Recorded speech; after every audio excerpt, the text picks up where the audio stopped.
our Torah. As I've mentioned, almost all the mitzvot in this week's parsha, there are 74 of them, they're all societal mitzvot. Whether how we operate within our family or within our community, these mitzvot are basically concerned with this.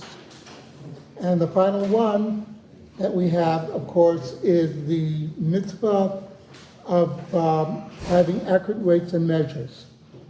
The important point, and then we end the parsha by Moshe reminds us about Amalek, who wanted to destroy us. The point of all this is that in order, if you have a just society, if you have a society with which everybody trusts each other, that the leadership is not corrupt or whatever, everything will run smoothly. You'll have disagreements. We're human. We have disagreements about this and that. But the basis of society has to be that we respect one another, we trust one another, our leaders, there's no corruption, etc. Because Amalek is always looking for a way to get into our society and destroy it. First, we have to destroy the society from within. Once we destroy it from within, that's Amalek's cue.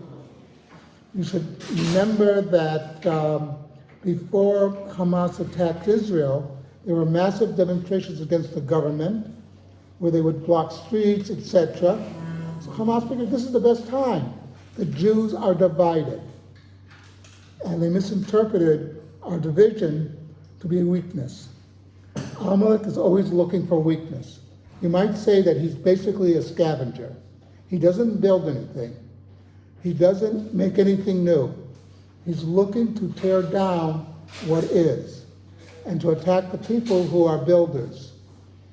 A lot of Gemaras end with quoting a pasuk that you should bless your sons, the Hebrew word boneach. It says, don't say boneach, bonayach, builder, you're builders. Basically, you build society. And if you don't build society, you can only destroy it.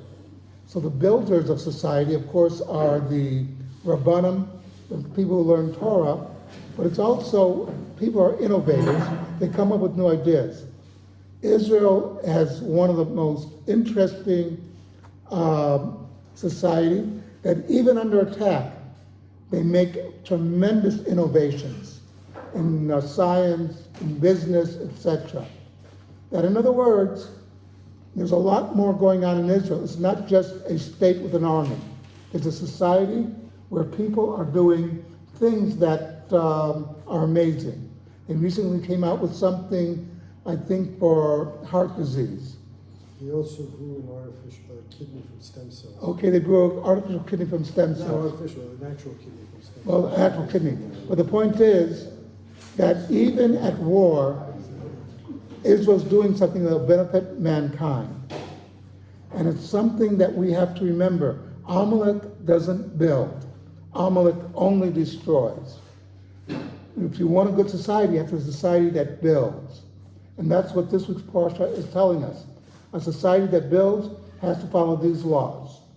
And again, you might disagree with somebody within those laws, about this, about that, but what you cannot disagree with is that you cannot stop following these laws, because that'll be the entrance to Amalek, and it'll be very bad for us in the end, as we all know.